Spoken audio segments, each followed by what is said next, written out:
Olá, pessoal. Então, estamos começando mais um Beyond Borders. Eu sou o Gustavo Gonçalves, estou com o meu parceiro Tório Barbosa e a gente está com um convidado super especial, uma pessoa que eu acompanho há muito tempo, assim, a gente tem amigos em comuns. Stalker. Que faz vídeos muito bons. Faz vídeos muito bons, né? Então, para a gente é uma honra. Então, Léo Freitas, Prazer da estar aqui com HW. vocês. Obrigado. Obrigado. Então, Léo, conta um pouquinho pra gente, né? Vamos começar. Você é da onde do Brasil? Conta um pouquinho da sua história aí. Você é do Brasil? Aquela questão do pertencimento, É. né?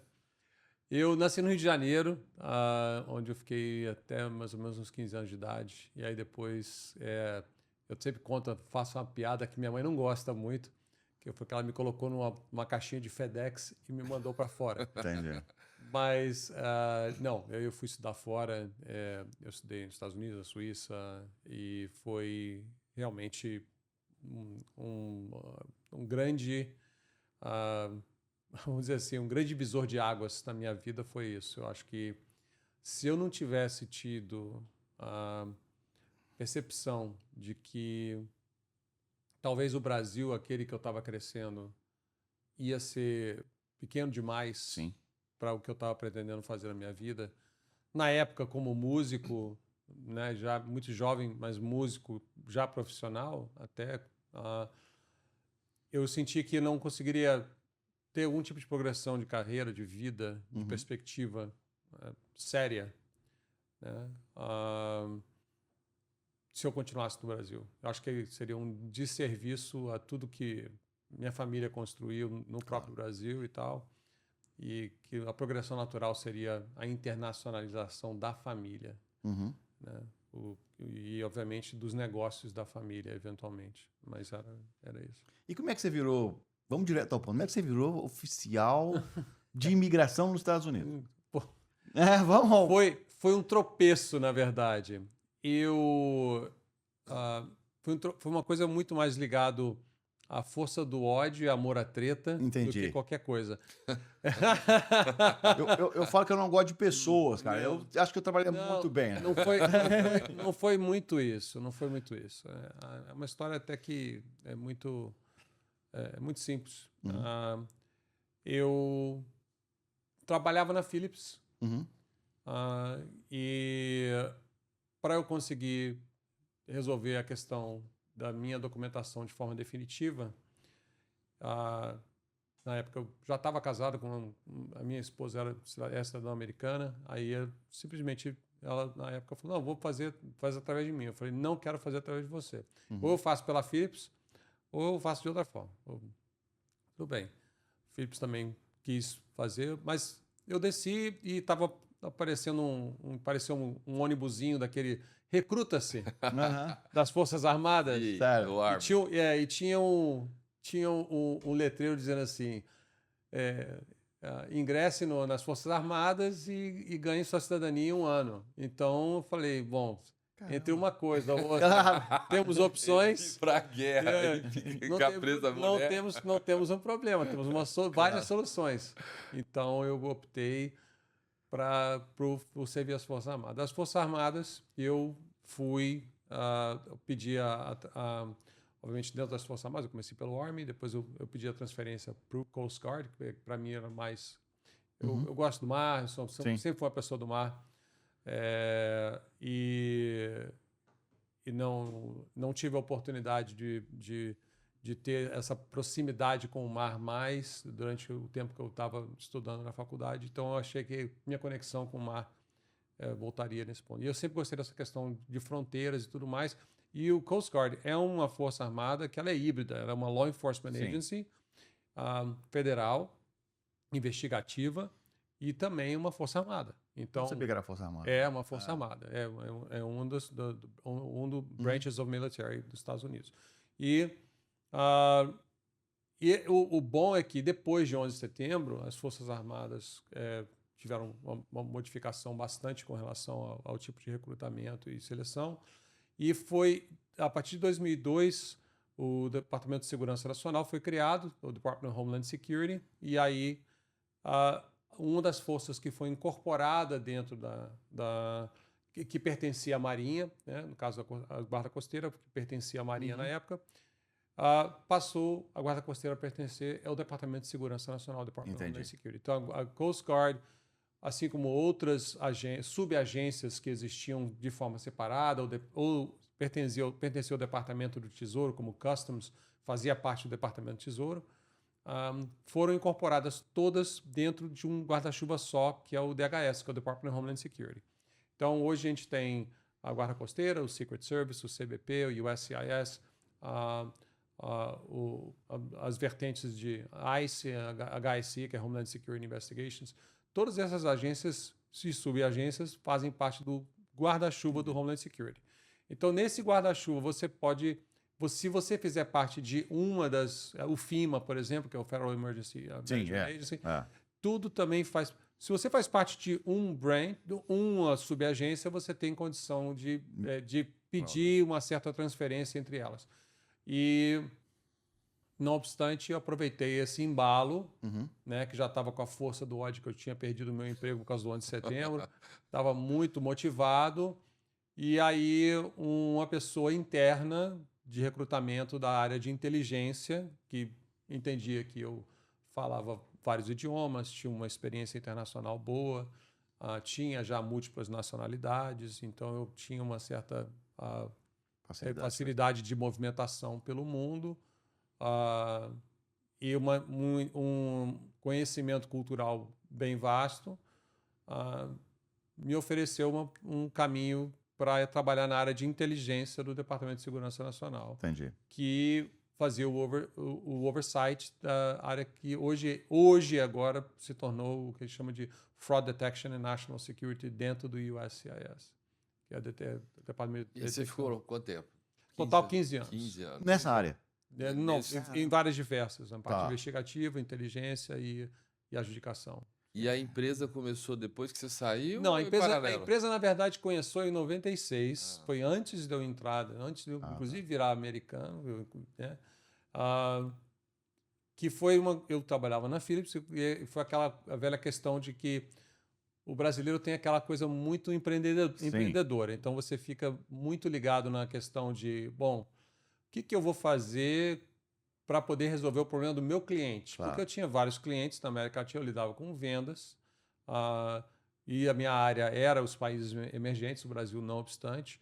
E um dos grandes problemas que eu tinha é que o meu cliente americano, que queria fazer negócio no Brasil, não sabia como fazer negócio no Brasil. Ele queria expandir o mercado dele. Ele queria abrir empresa, tributação. Aí meu pai, que trabalhava na Receita, falou assim: cara, você é otário. Se você não estiver fazendo alguma coisa para esses caras para poder resolver o problema deles, você não vai conseguir nem bater a sua meta e nem... né? E muito, muito inteligente a sacada dele. E foi ele que me deu a sacada. Cara, vai lá, conversa com teus superiores e vê se eles se opõem a você abrir uma empresa para poder, em paralelo, para você poder fazer o serviço suporte que eles não fazem.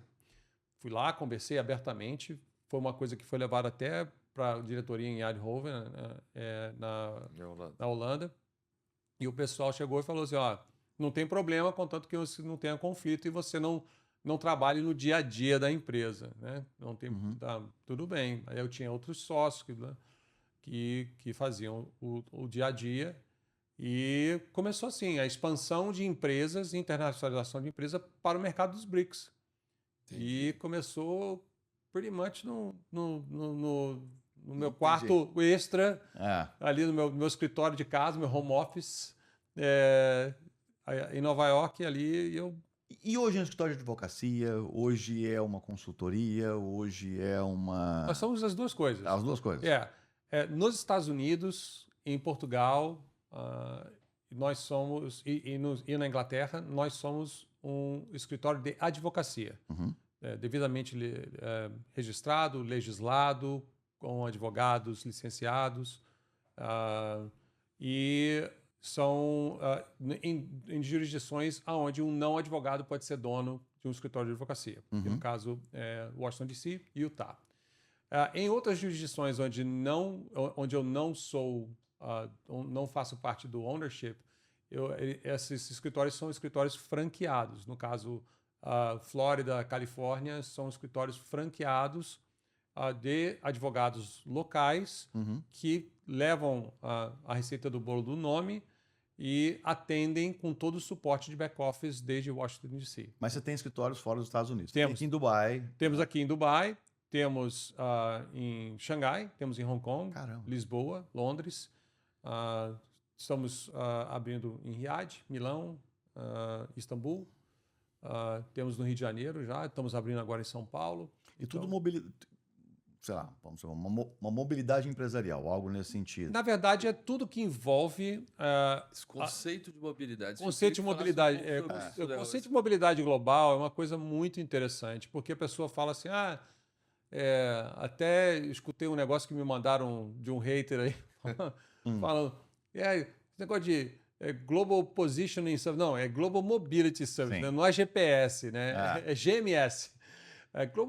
Mobilidade global é um conceito que não é novo, tá? Então, porém, é um conceito que muitas pessoas desconhecem, que é um conceito em que você pode ser um cidadão de um país, trabalhar num terceiro país, ter a sua família residindo num quarto país e você ter negócios num quinto país. E residência fiscal num sexto. Sexto, exatamente. Então, essa questão de mobilidade te traz além de tudo, você pode construir em cima desse conceito, você tem a construção de blindagem patrimonial, que é essencial hoje em dia, porque nós vivemos num mundo cada vez mais litigioso. Tá? Nós temos também o conceito de planejamento sucessório, porque hoje você, além de tudo, você tem que pensar nos seus herdeiros, na continuidade do teu business, porque muita gente, muito empresário, cria o business baseado na pessoa dele ou dela, certo? Então, nesse caso, você tem que pensar no seu business continuity. Como é que ele fica na sua ausência física, ou na sua incapacitação? Né? Eu fiquei hospitalizado um tempo no passado e como é que fica o business? Quem é que toca o business? Né? Então, eu vivi isso na pele. Aliás, todo conceito que eu vendo... Experiência real. É na pele. Então, eu acho que assim... As pessoas desconhecem porque conhecem mais com um nome específico daquilo que a pessoa está pensando, mas isso tudo é um conceito de mobilidade global. Então, hoje, muitas pessoas já vivem um conceito de mobilidade global. A pessoa que tem, por exemplo, um passaporte europeu, tem um green card e está pensando em abrir um negócio em Dubai. Isso já é um conceito de mobilidade global.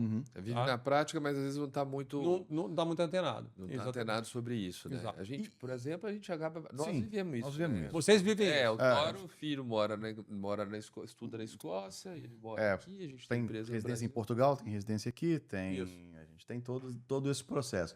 Mas uma curiosidade que eu tenho, Léo, tipo assim, hoje em dia, eu já tive em Malta, gosto de passar verão em Malta. Quem não, né?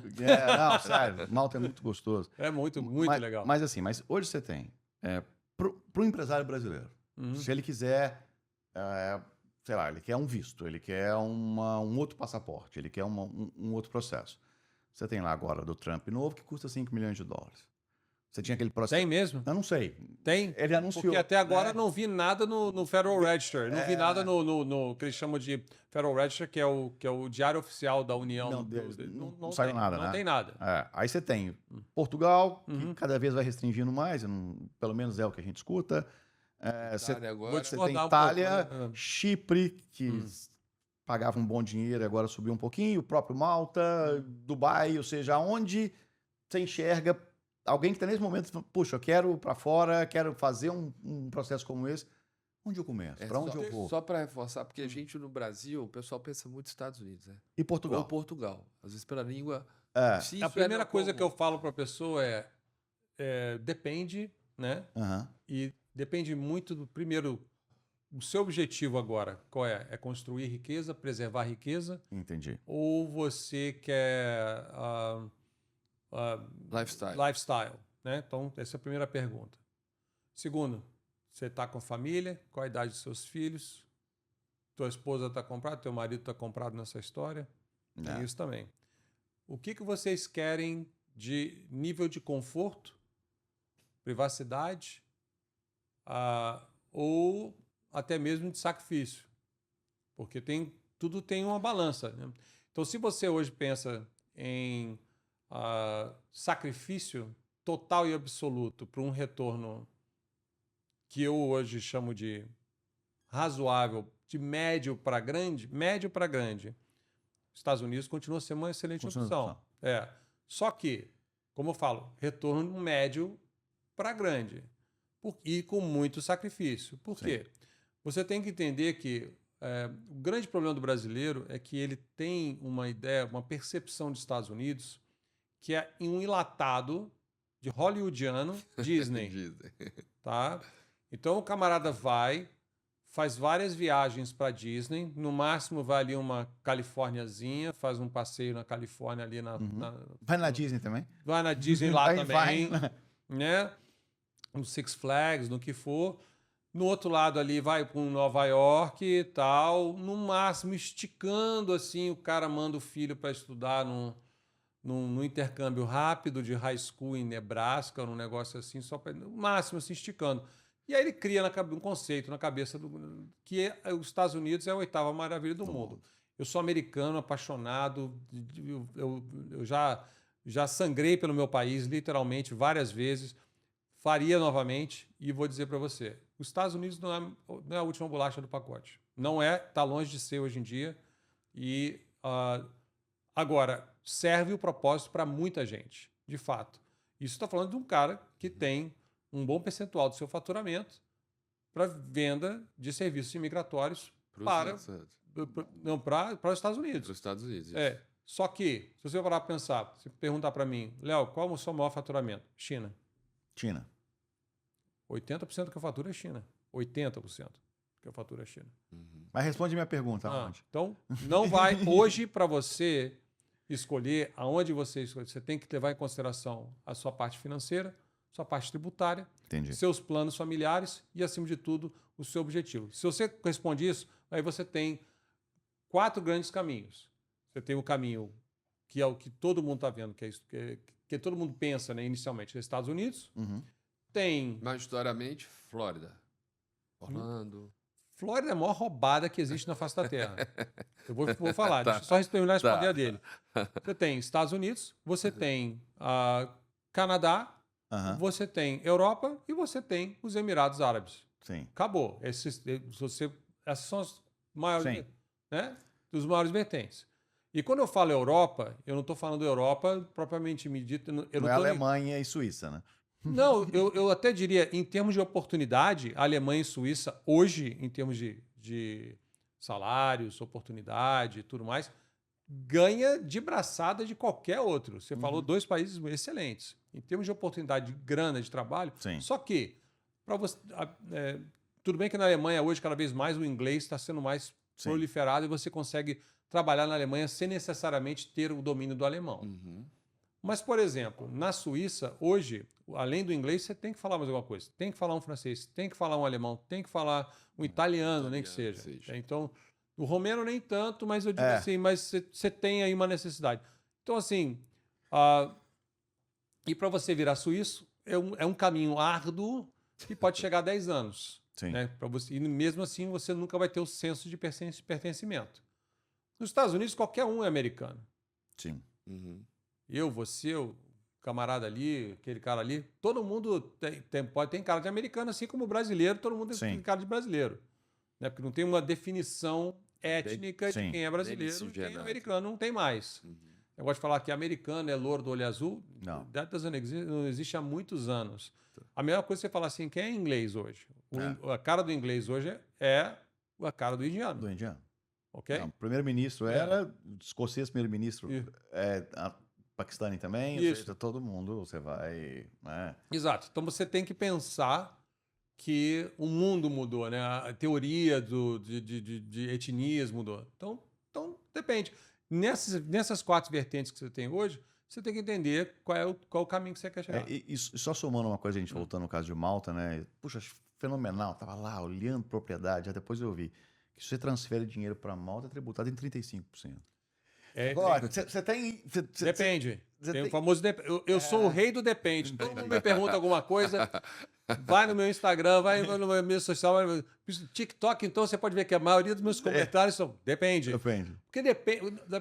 A pessoa quer diagnosticar um câncer de cérebro, um glioblastoma, falando uma pergunta. Eu tô com dor de cabeça, Sim. Eu tenho câncer no cérebro? É difícil você falar um negócio assim, porque depende. Você fez um exame de imagem? Você fez uma biópsia? Não tem como saber. Então, a mesma imigração, mobilidade global, tributação, tudo depende. E você tem como viver. Você tem como ser um americano, como eu, viver nos Emirados e pagar infinitamente menos imposto do que você pagaria morando em qualquer lugar. O fato de você ser americano não te isenta da responsabilidade de você ter uma obrigatoriedade de fazer uma declaração de imposto de renda. Agora, entendeu bem a palavra? Entendi. Declaração. Entendi.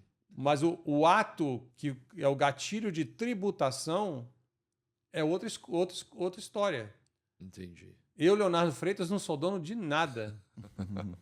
A minha pessoa física, se você sacudir, não sai 10 centavos.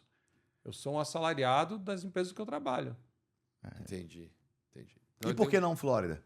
Flórida, cara. Flórida é a maior roubada que tem. Porque a Flórida te vende aquele grande paraíso daquela vida, sol e tal, não sei o quê, que é uma coisa muito tropical, que o brasileiro tem um apego... o latino, de modo geral, e o brasileiro mais ainda, porque eu olho o brasileiro hoje como um povo que é muito ligado a modismos. E quanto mais o brasileiro consumir esse modismo, consumir ainda mais essa polarização, Sim. E eu vou falar uma coisa que é muito chata de falar em qualquer podcast, que é polarização política.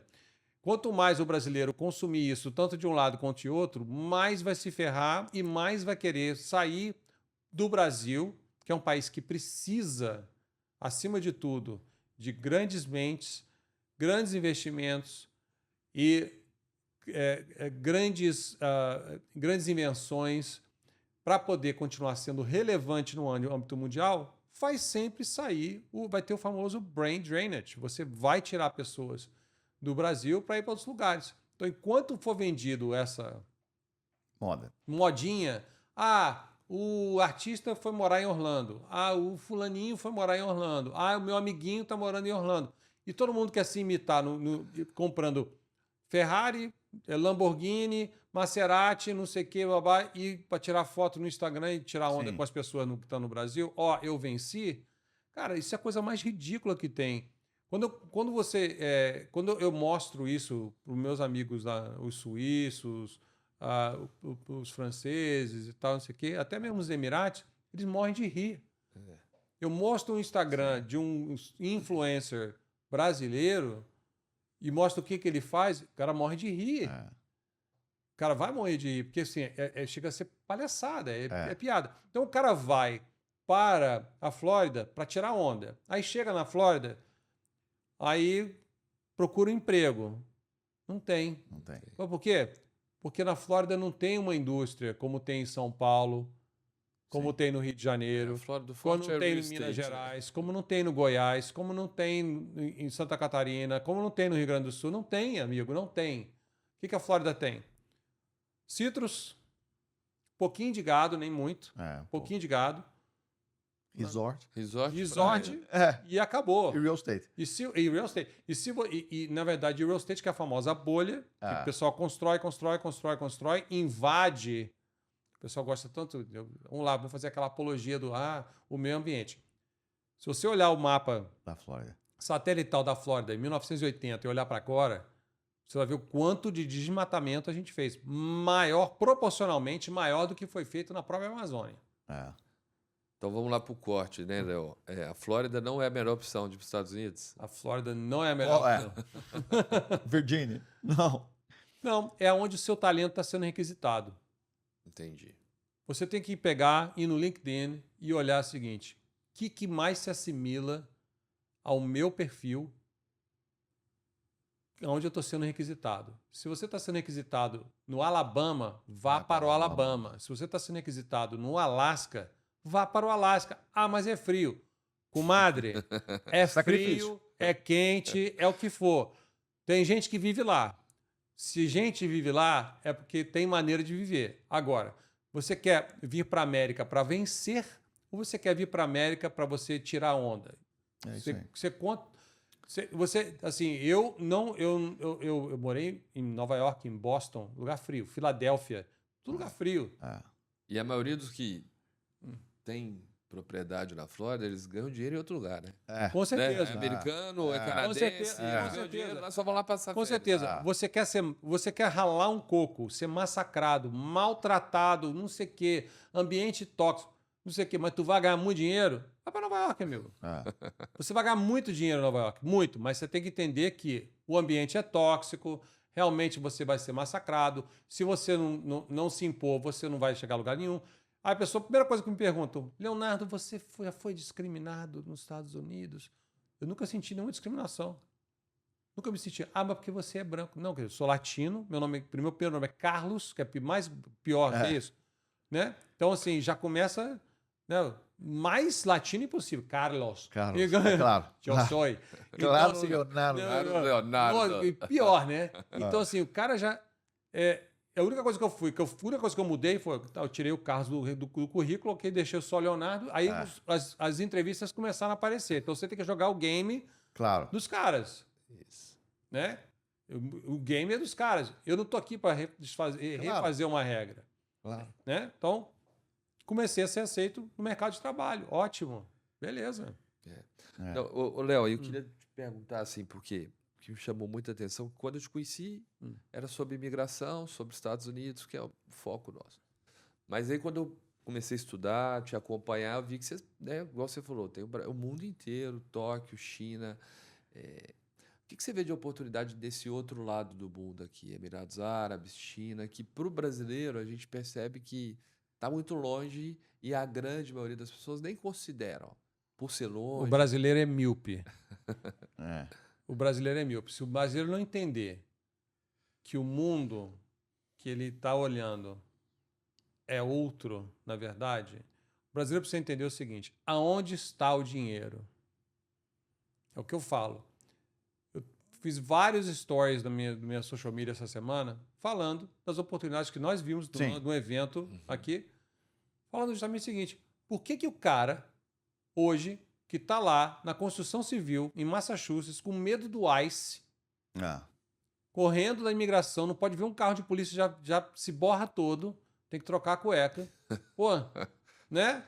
Para que o cara vai ficar passando esse perrengue para falar que está morando nos Estados Unidos, ainda tendo que forçosamente pagar imposto num país que não está te dando nada em retorno, nem legalização, e você tá lá construindo um castelo de areia que o dia que vier uma onda, ele sabe que aquela onda vai derrubar tudo. Inclusive pode ser com a mão na frente e outra atrás, porque nem o dinheiro ele vai poder levar. Então o que ele pode fazer?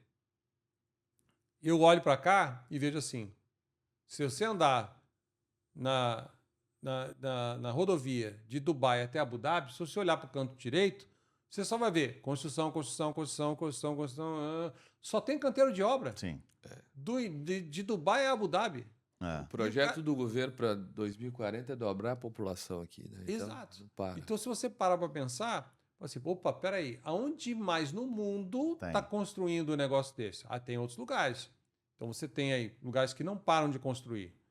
China, Arábia Saudita, você tem aí alguns cantos aí específicos aí, vamos lá, Catar, né? Bahrein, Oman. Esse lado do mundo aqui, eles estão tendo que construir tudo. Lógico. Então você para pensar, peraí, cara, mas como é que é isso? Como é que eu posso... A gente estava ontem com o governador do Mato Grosso, a gente olhando, a gente falou assim, o Skyline não é prédio, o Skyline é guindaste. Guindaste. Grua. É grua? Não é prédio. Não é prédio. Porque a quantidade de guindastes de grua é gigantesco. Bota aí, eu vou botar um vídeo para você. Bota esse vídeo aí para você. Enquanto vocês estão olhando esse vídeo, vocês vão ver esse vídeo aí que eu estou passando aqui para vocês. Olha a quantidade de obra que estava só em volta do hotel que a gente estava. Sim. A quantidade de obra. Olha, você pode ver ali, ó, no canto de lá, pro canto de cá. a quantidade de obra. E isso num ângulo de 360 graus do prédio do hotel onde nós estávamos fazendo o evento. Então, se você parar para pensar, existe uma grande oportunidade para a gente que está ajudando as pessoas a vir para os países, e você vê assim, olha só, você tem... E o importante é que vai na pessoa física e na PJ, né? Exato. Você tem a oportunidade dos dois. E não paga imposto de renda. E ganha muito melhor do que está pagando no mundo inteiro hoje. E entendeu? Tem outra, você consegue legalização em 7 a 10 dias. É uma coisa pirada. Você fala um negócio desse. Quando eu falo isso para os caras da imigração americana, meus ex-colegas, eles falam assim: não existe isso. Eu falei, não existe, cara. Você tem 96% da população daqui dos Emirados são estrangeiros. Não tem essa de 96% da população resta local. Então, assim, não existe uma proporção dessa em lugar nenhum do mundo de estrangeiros. Tá? Então, e tende a aumentar, né? Porque eles querem duplicar a população. Vai ser com o Emirates. E os Emirates estão aqui pagando aos Emirates dinheiro para engravidar. 70 mil dirhams, ou seja, 110 mil reais para engravidar. É isso aí. E engravidam, e faz uma penca de filho, não tem problema, e pode ter 3 esposas. É um belíssimo Bolsa Família, né? Mas olha só, é um Bolsa Família de um país que precisa de população. Que precisa de população. E a gente entende, tá? E os caras pagam para os caras, para a população estudar fora. E para quem não sabe, tem um problema genético ainda. Porque agora, como a população é muito pequena, a chance de casar com primo é muito alta, mesmo que você não sabe. Então agora tem uma lei que todo mundo tem que fazer um exame de sangue antes, porque a quantidade de material genético pode alterar. Ainda tem esse problema ainda. Você ainda talvez não possa casar com quem você quer, porque você tem uma consanguinidade com a pessoa ainda, para piorar a equação ainda. Exato. Deles. E é por isso que aí as pessoas falam, mas é aquela coisa mais arcaica, eles são forçados a casar com outras pessoas que não querem. É a cultura, querido. Assim, eu estava falando... tem uma coisa importante que eu queria falar também, que eu acho que pega, de novo, na miopia do brasileiro de enxergar a internacionalidade e respeitar a cultura dos outros. O que eu vejo muitas pessoas falando assim, mas a mulher tem que usar burca. Mas eu não sei o quê. Eu falo assim, eu nunca vi brasileira aqui, a não ser voluntariamente, ter que usar burca. Não. Só quando vai na mesquita visitar. Sim. Tem que esse mesmo usa hijab. E usa um hijabzinho, não é burca, é um hijabzinho, que é um lenço na cabeça, e cobrindo os ombros e os braços. Que eu acho que não é nada... E porque está indo num lugar que religioso. Não é um lugar nosso, está indo no lugar deles. Né? Exatamente. Sua casa, suas regras. Exatamente. Aí vem aquele negócio. Bom, o pessoal reclama da imigração dos Estados Unidos. Porque a imigração dos Estados Unidos é rígida, porque não sei o quê... Porque a mulher que foi... Eu fiz um reaction... Eu vi o react, achei fantástico da modelo. Que foi deportado. Cancelado, sei lá, né? Não sei se o tema é esse. O tema é esse mesmo. Então, assim, por que eu fiz aquele react? Eu sou difícil de fazer um react. E quando eu faço é porque a coisa me incomoda muito. Tá? E até ofereci para resolver o problema dela. Foi muito bom. Então, assim, o que aconteceu?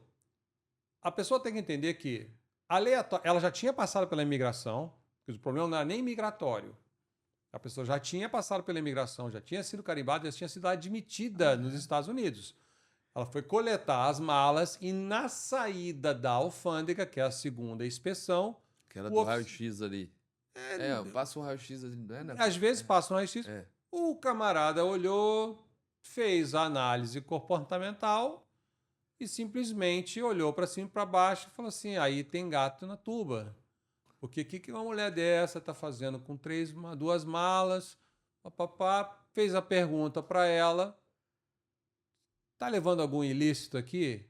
No primeiro momento que a pessoa perguntou do ilícito, a linguagem corporal de qualquer pessoa que não tem nada a dever, realmente não é. O problema é que o brasileiro fica tão ansioso, estupefato.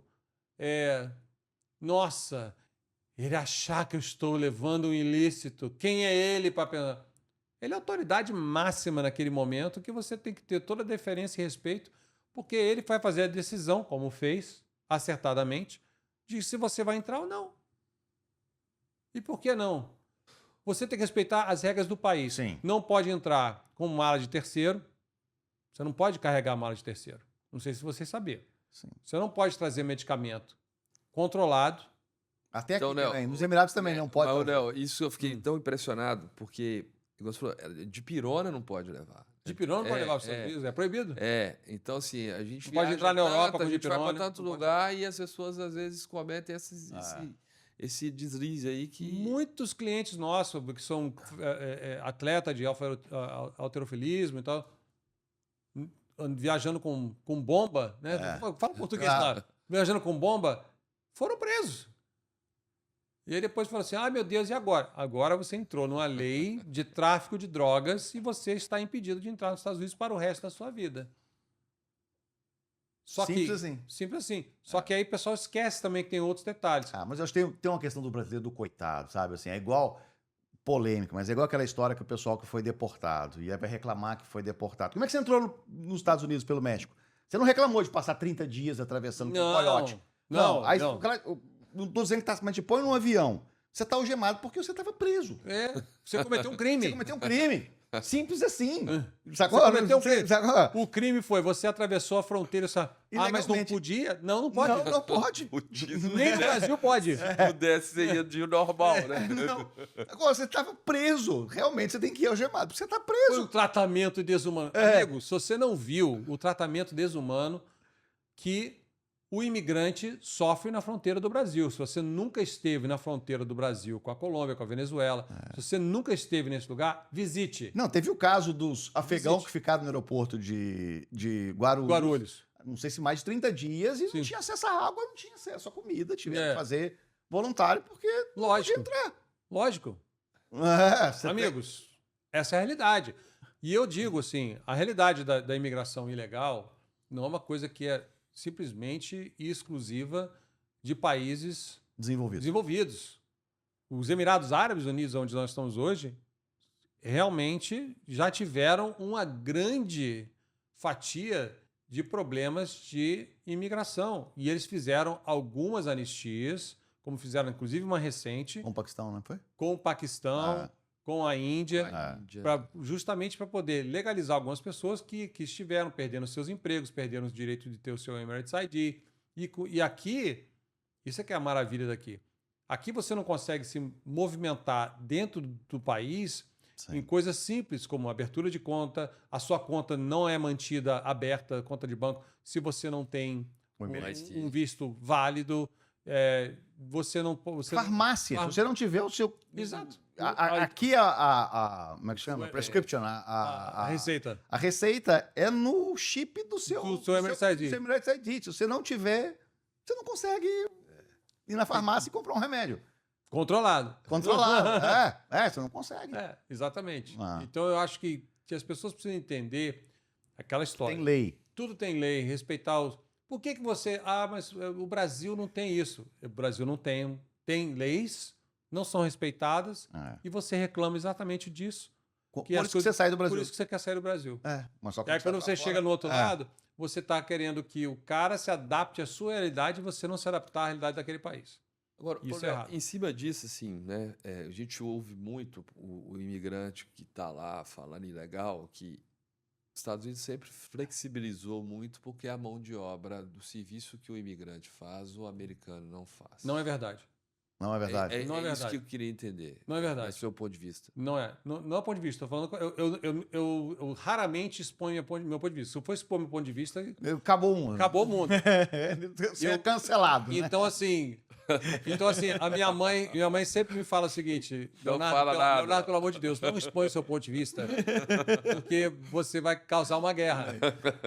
Então, minha mãe fala, se atenha somente aos fatos, menino. Então, tá bom. Tá bom, vamos aos fatos. Mamãe, estou fazendo exatamente o que a senhora mandou. Dever de casa. Vou me ater somente aos fatos. O fato é, os Estados Unidos não teve flexibilização de vistos e de entrada de ninguém. Nem no governo Biden, nem no governo Obama, nem no governo Clinton, nem no governo Bush, não teve flexibilização. A última foi a criação da 245I, que foi um pequeno ajuste com relação a datas, mas somente isso. Então, desde 1990, na criação do Immigration and Nationality Act de 1990, nós não temos uma grande reforma imigratória que é extremamente necessária e válida e demandada até hoje para os Estados Unidos, porque as coisas de 1990, a realidade de 1990 não é a mesma realidade de hoje. Então, através de várias políticas internas e memorandos internos do SAS, a coisa foi fazendo, né, um caminhozinho para poder, um caminho de rato para poder navegar dentro desse tipo de lei que existe hoje, a melhor maneira de se poder ser funcional. Uhum. Só que, para pessoas que estavam entrando pelo México, devido a um volume extremamente exacerbado, buscando uma forma humanizada, houve uma pequena, eu digo, que foi abusada demais. Por quem? Por quem fazia a inspeção. Uhum. Tá? Uma pequena flexibilização de você aguardar dentro do país o seu processo de asilo. Uhum. O procedimento correto de asilo é você chegar na fronteira, dizer na fronteira, eu estou pedindo asilo, e esperar do lado de fora até julgarem o seu asilo. Entendi. Esse é o procedimento correto. Ou se você entrou de maneira legal, como turista, por exemplo, e você notou que enquanto você estava no país, você teve uma mudança de circunstância, a qual você falou, não posso voltar para casa. Atleta de Olimpíada na Olimpíada de Atlanta. Isso. Né? Aquela história dos cubanos. Dos cubanos, dos russos. Exatamente. Então, aconteceu, ótimo, tá bom. Vamos ficar por aqui, vamos pedir asilo. E isso é o caminho certo. Agora, o que aconteceu? Nós temos aí uma cambada de gente salafrária mesmo, entendeu? Que se aproveitou disso para fazer um comércio. Uhum. E é um comércio dos dois lados. Tá? Até de humano, né? É um comércio humano. Aí entra a questão do tráfico humano. E é uma questão muito sensível, porque as pessoas não entendem que, ao contribuírem para vocês serem traficados, você automaticamente compactua com o crime. Sim. Então você se torna conivente. E ao se tornar conivente, você é passível também de prisão, reclusão.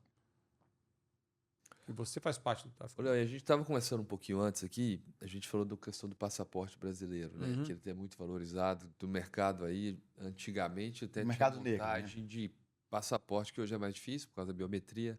Mas conta um pouquinho pra gente sobre a história do passaporte. Isso é real, que custava $25 mil. Eu falo isso pra todo mundo que eu conheço aqui. Todo mundo que eu conheço aqui, ele fala comigo assim, você não tem cara de brasileiro. E fala, brasileiro não tem cara. Brasileiro não tem cara. Entenda isso, ou seja, qualquer um aqui pode ser... inclusive, né? vou E aí eu conto essa história, que no mercado negro, o passaporte mais valorizado que tinha, passaporte brasileiro... Se a gente está falando, vamos falar historicamente, tá? Sim. De novo, mamãe, fatos. Fatos. Até o Kim Jong-un e o Kim Jong-il tinham passaportes falsos brasileiros e utilizaram esses passaportes falsos brasileiros. Isso é fato histórico. Já tem, inclusive... tinha foto do passaporte. Tem a foto do passaporte em vários media outlets, apareceu em vários jornais, isso é fato.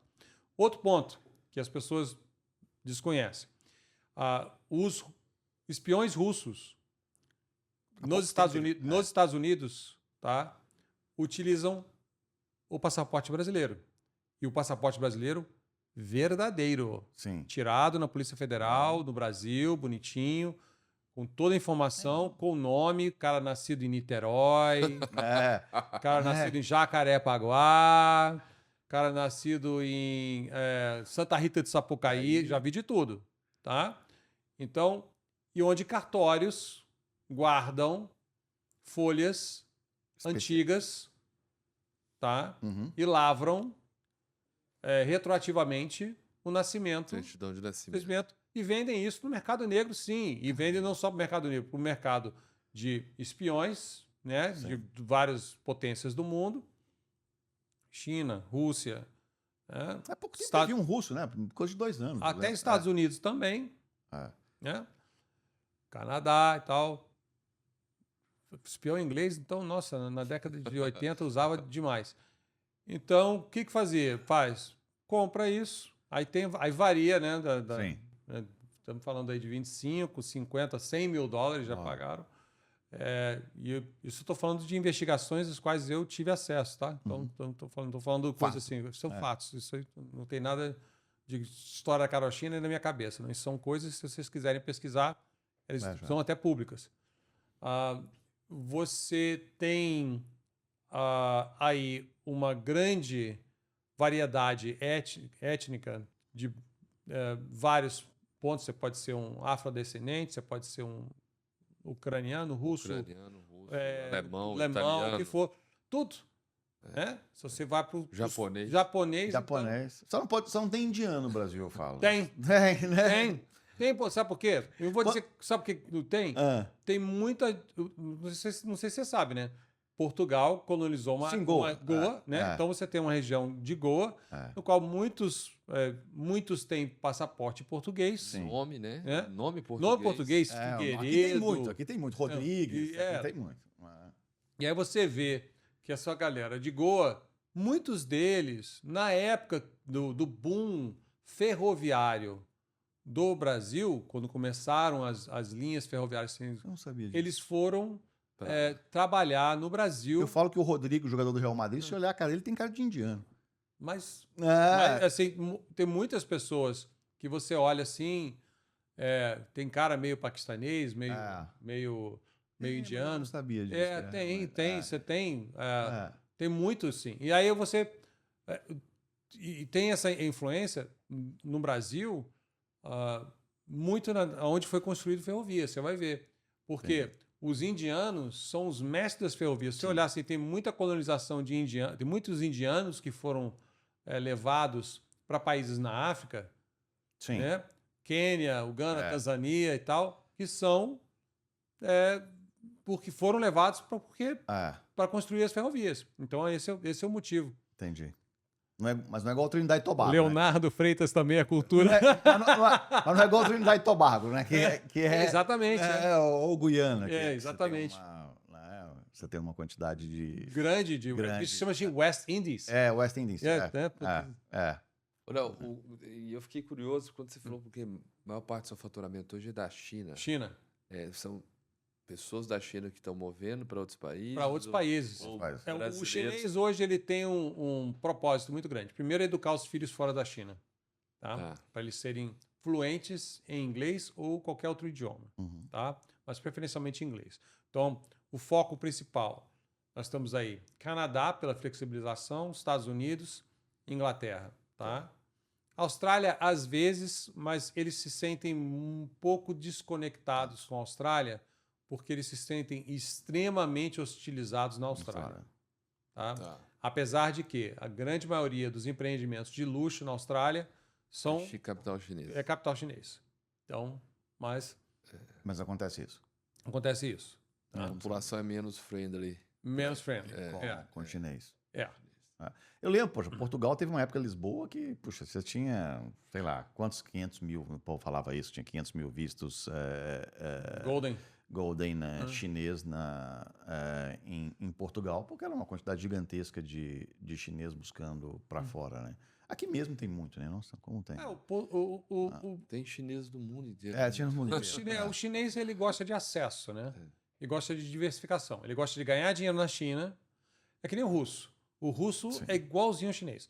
O russo não quer ganhar dinheiro fora. O russo quer gastar o dinheiro dele fora. O russo faz negócio com o russo. Chinês só negócio com chinês. Léo, falando em russo, e a gente... relacionamento bom com a Embaixada do Brasil aqui nos Emirados, o Brasil tem um problema hoje que muitos russos, paquistaneses principalmente, mas russos provavelmente, vai para o Brasil para ganhar filho. E a Argentina também. E a Argentina nem se fala. Né? A gente abriu um escritório para isso, né? Meio que oficial, do governo da Argentina para isso, né? Para ganhar um dinheiro em cima disso. Né? Why not? Né? Não, eu pergunto logo, por que não? O Brasil precisa disso. A gente teve muita gente aqui que procurou a gente, falou paquistanês, principalmente russo, falava, como é por que que não criar um Golden Visa brasileiro? E agora criaram. Criaram? Criaram. Existe um Golden Visa brasileiro. Você compra um imóvel e você ganha uma residência. Porque... Qual que é o valor do investimento? R$1 milhão. R$1 milhão? Tá. Porque eu lembro, poxa, você vê aqui a gente mesmo, nossa, todo lugar que a gente ia, queria levar a mulher grávida para ter o filho lá, porque 6 meses depois os pais têm um passaporte. Esse era Não, passaporte não, tem residência. Residência? Mas o filho nasceu com passaporte. O filho nasce com passaporte, tem direito ao passaporte russo por juiz sanguinis, né? Tá. Obviamente, porque para eles é importante, né? Questão cultural. Tem direito não tem direito. Achei que tinha passaporte. O direito à residência permanente por ser pai de filhos brasileiros. Pai de filhos brasileiros. Mas o paquistanês procurou, a gente queria pro filho. Tipo, dar a oportunidade do filho ter um passaporte bom para viajar. Porque o passaporte paquistanês é horrível, né? Tem piores. Tem piores. Chad, por exemplo, é pior. O da China também é horrível. O Paquistão Mas diz que o Paquistão só entra em 5 lugares sem visto. Também, mas assim... Chad não entra em 3, né? 3, Então, assim, se você tem a escala... Inclusive, no nosso site lá da Rema, a gente criou um ranking de passaporte nosso e tá lá, tudo atualizado. Qual que é o melhor, o suíço? Não. O melhor é o japonês. O japonês e Singapura estão sempre competindo. Aí depois vem a Alemanha, que é realmente bem forte. Aí Portugal está em quarto, junto com Itália, também muito forte. Então, de boa. Que bom. Curiosidade.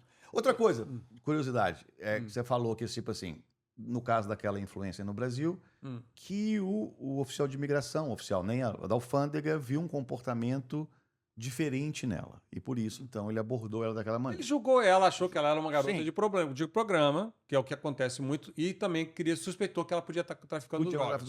Isso, porque o Brasil é um país produtor de drogas. Sim. E também um país exportador de drogas, de modo geral. Seja produtor ou condutor de drogas. Então, uma mulher sozinha, com 2 malas, indo por Chicago, não é uma coisa normal. Não é o padrão, né? Não é o padrão.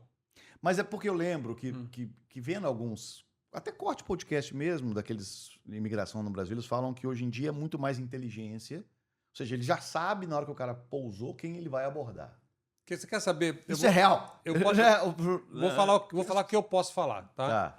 A imigração tem um setor chamado National Targeting Center, o NTC, que analisa tudo que entra e sai dos Estados Unidos por meio aéreo, terrestre e marítimo.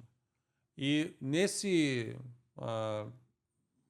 cerne você tem a análise de tudo que é transportado, seja carga ou ser humano, e sabe de tudo, a linhagem toda de que aconteceu. É tipo história do blockchain mesmo.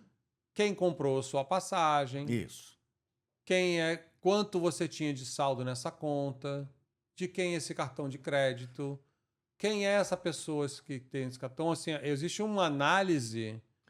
Antes do avião... Antes do avião decolar, já tem essa análise. E devido a uma pontuação que é dada de risco, a pessoa vai embarcar ou não. Existe uma... Quando a gente chega nos Estados Unidos, tem lá o eletrônico que você não precisa de passar mais É o MPC, Mobile Passport Control. Você não precisa de passar mais.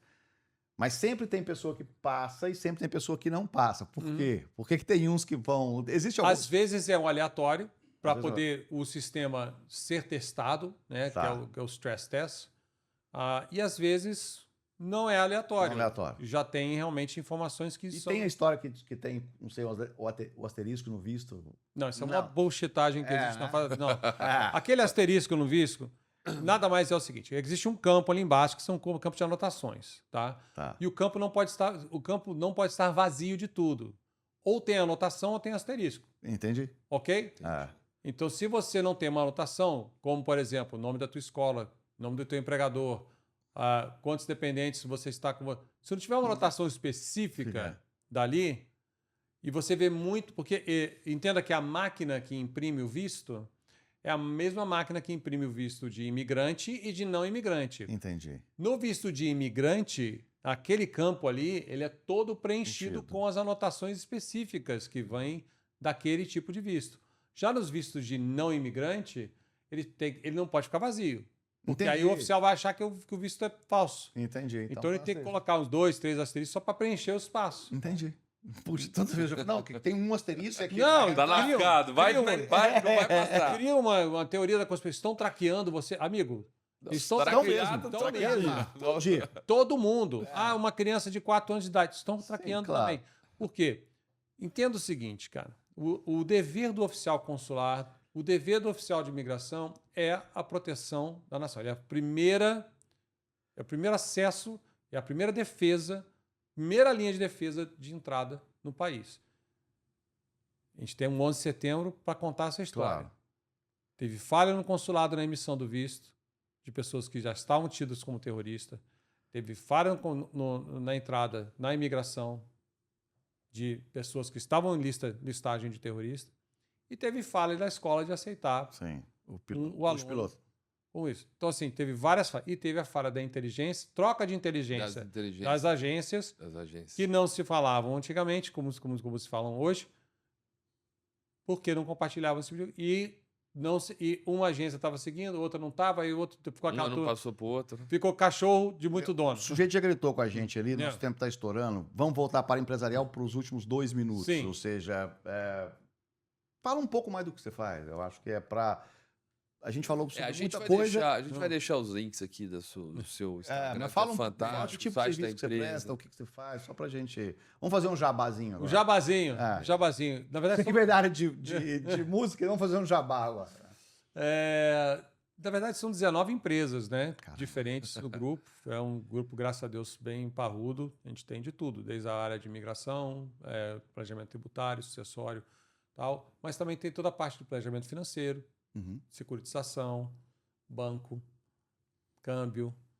Então, você tem uma plétora de real estate, tem uma plétora de coisas. Eu estava conversando com um cliente nosso. O pessoal olha para mim, mas só tem aquela coisa. Sim, tem até aviação executiva, então assim...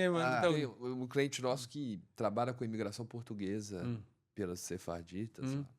E ele falou desse conceito de mobilidade dos movers, que são quem move, e dos helpers. Que eu acho que essas empresas são essas que estão no ecossistema, né? Então, você acaba vendo oportunidade. Como tudo começou com seu pai lá... Isso. Tem um gap aqui, de real estate, tem um gap aqui, tem um gap aqui. Sim. São dores que você vai... Você tem que, e todo mundo tem que suprir uma dor de um cliente. Né? Então, se você não suprir aquela dor, alguém vai vir e vai suprir. Então, eu prefiro eu suprir e tal. E eu acho que esse é o bom do capitalismo. Né? Que bom. Obrigado pela oportunidade. Obrigado, cara. Foi um prazerão, tá? E manda um recado pra turma aí. Deixa a última mensagem aí. A mensagem é a seguinte, gente. Se você não está satisfeito onde você está, você pode mudar. Agora, mude com inteligência. Vá para onde o seu talento está sendo requisitado. Bem. Valeu, gente. Obrigado. Até a próxima. Um abraço.